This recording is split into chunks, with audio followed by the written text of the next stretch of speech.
Salve, salve galera do Central HQs, bem-vindos a mais um vídeo resenha aqui do canal. Eu me chamo Fernando e que música, né? Olha só, eu não sou exatamente um fã de ópera, apesar de já ter colocado algumas óperas nas introduções aqui dos vídeos do canal Central HQs, mas ópera é uma música realmente diferenciada. Os grandes clássicos, aquelas mais conhecidas, ela realmente mexe, né? Eu acredito que ninguém consegue ficar impassível escutando uma ópera clássica, porque ela é diferente de qualquer gênero. Eu mesmo, sendo um grande fã de heavy metal, hard rock, rock clássico em geral, é diferente uma ópera, né? E além disso, meus amigos, mais uma publicação que vai entrar para a seleta lista de melhores do ano. Eu estou falando do lançamento da editora Pipoca e Nanquim, O Anel de Nibelungo. Meus amigos, que edição lindona da editora Pipoca e Nanquim, que aliás vem fazendo um grande trabalho, trazendo materiais muito premiados e que eu hoje olhando não consigo imaginar por que não saiu antes.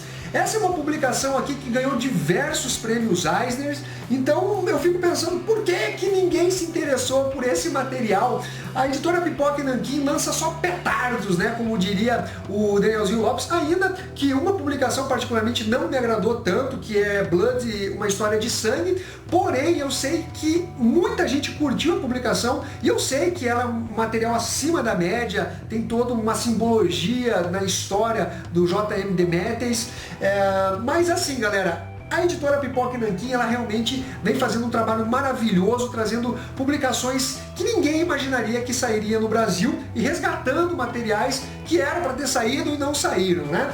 Bom, mas vamos falar aqui, começando, né, sobre o acabamento gráfico dessa publicação.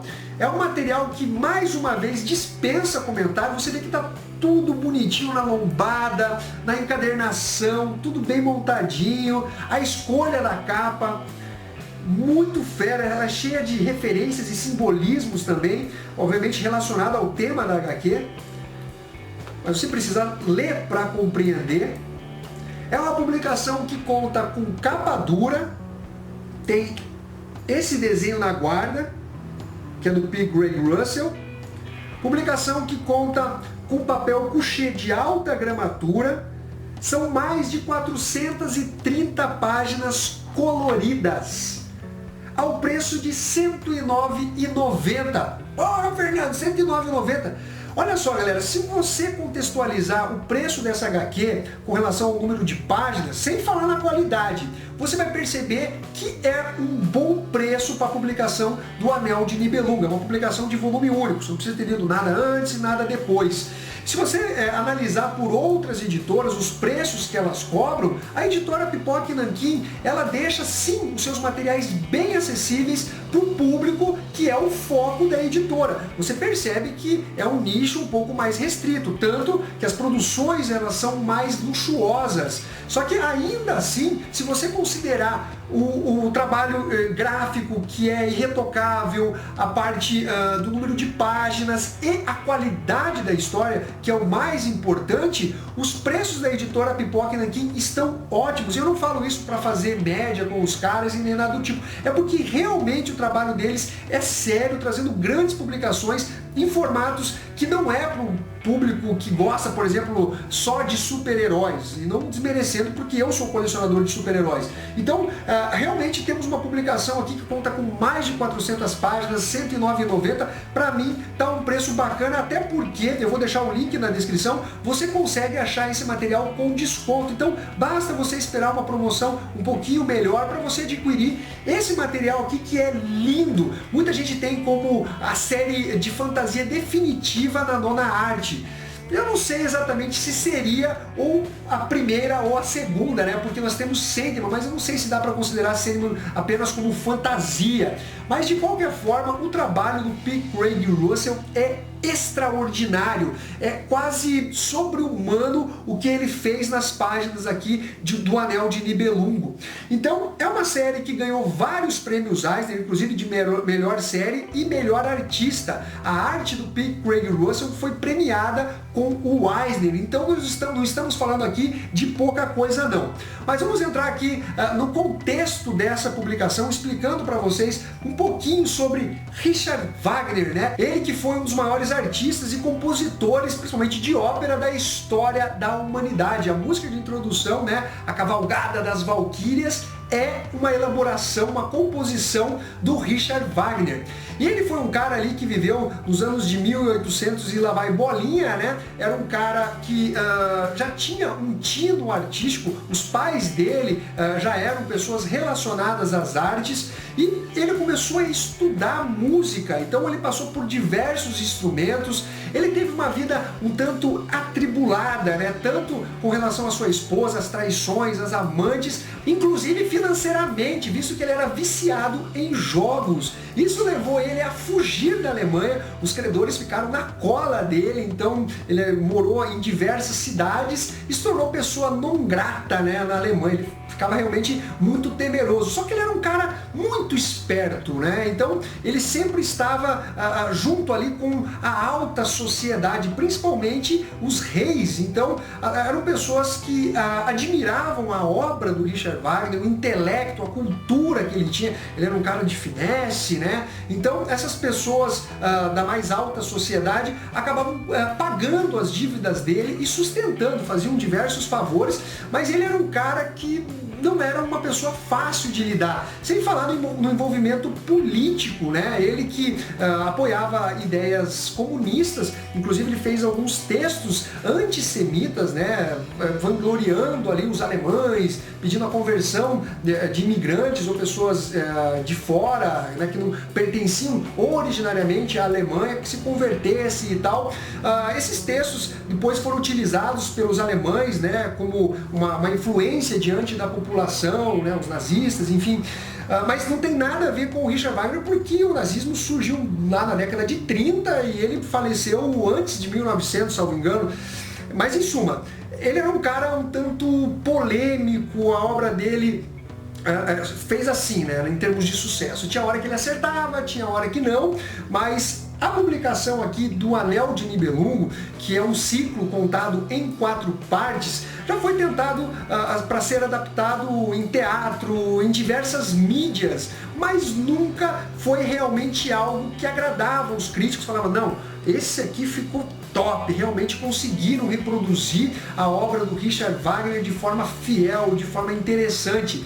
Inclusive, o trabalho do P. Craig Russell é considerada a melhor adaptação do Anel de Nibelungo, né, do Nibelungo, entre qualquer mídia. E realmente o que ele faz aqui, meus amigos, é algo que eu diria sobrenatural, não é uma coisa que qualquer roteirista faria. O P. Craig Russell é um cara mega premiado e, se não me engano, ele foi o cara que mais ganhou Eisners como desenhista. Então o cara é diferenciado, é chamado pelo Neil Gaiman para adaptar, né, os trabalhos literários do Neil Gaiman para os quadrinhos.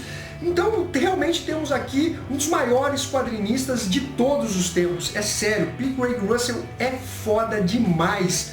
E aqui nós temos uma construção da ópera em quadrinhos. Ele vai destrinchar o Anel do Nibelungo, não só na parte musical, com a cadência na hora de contar a história, na fala dos personagens, mas também em termos artísticos. E você fica imaginando como que você vai conseguir adaptar uma ópera para os quadrinhos, quando você não tem exatamente a parte musical, né? Você não consegue ouvir através das páginas, mas no final da edição tem alguns extras, ele mostra uma partitura com o som e como ele traduziu isso para uma página em quadrinhos. Então ele explica e é foda demais a percepção que esse cara teve na hora de construir esse quadrinho.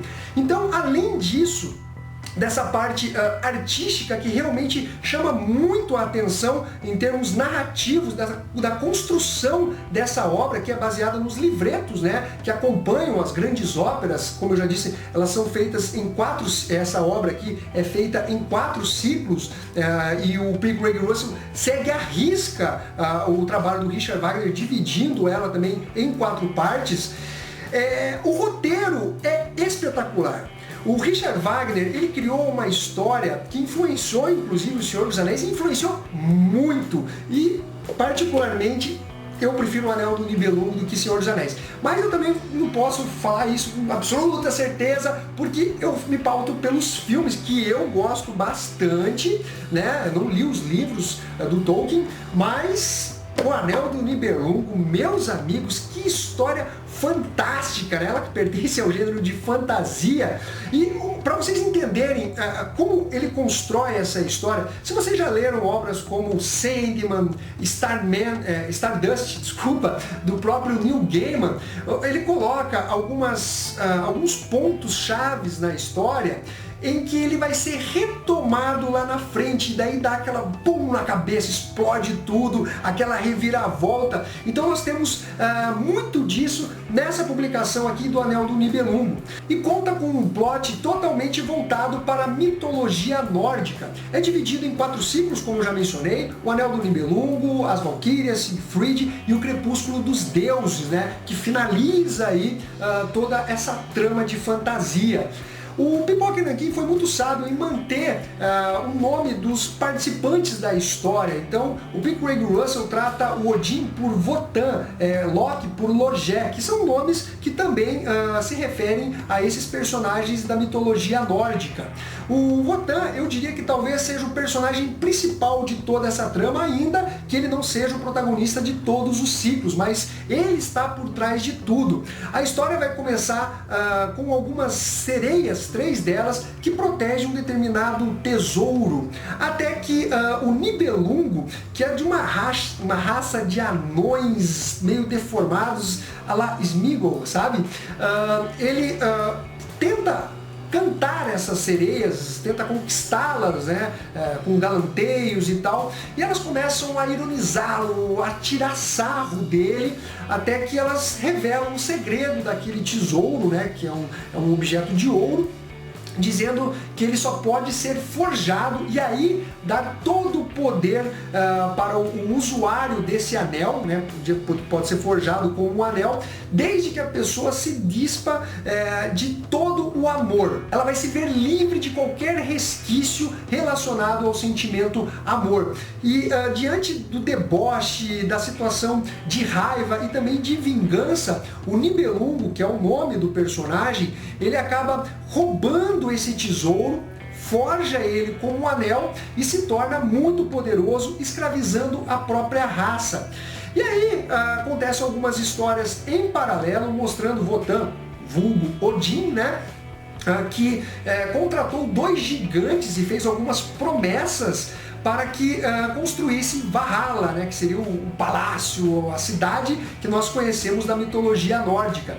Só que ele promete a irmã da esposa, e ele acaba se arrependendo, até por protestos da sua esposa. Então a história ela vai transitar num lance bem mitológico, fantástico, mas cheio de reviravoltas. Eu não posso falar muito, porque senão eu vou acabar contando a história em si, mas todas as decisões do Odin, ela acaba tendo um reflexo. Então ele tenta voltar atrás, através inclusive do Loki, que é um cara trapaceiro, mentiroso, cheio das artimanhas, que vai tentar, né, enganar esses 2 gigantes, dando outras opções para eles.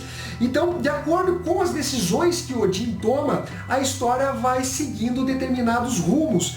E é muito incrível, porque você não sabe o que vai acontecer na página seguinte, até por conta dos deuses não serem exatamente bem ou mal, né? Benevolentes ou pessoas execráveis. Eles acabam surfando em diversas ondas, né? Tanto do bem como do mal. Tem ações intempestivas, algumas coisas que fazem contra eles, elevado assim, como dizem, uma tempestade em copo d'água. Então você realmente não consegue prever como a história vai terminar. E como eu já disse para vocês, é uma história que tem muitas reviravoltas, tem cenas assim épicas, memoráveis, os diálogos são muito bem trabalhados, não é uma história cansativa. Eu li esse material praticamente numa tacada só, de tão empolgante que é a história. Eu realmente adorei esse quadrinho do Anel do Nibelungo, e como eu já disse, a arte do P. Craig Russell é algo assim fenomenal.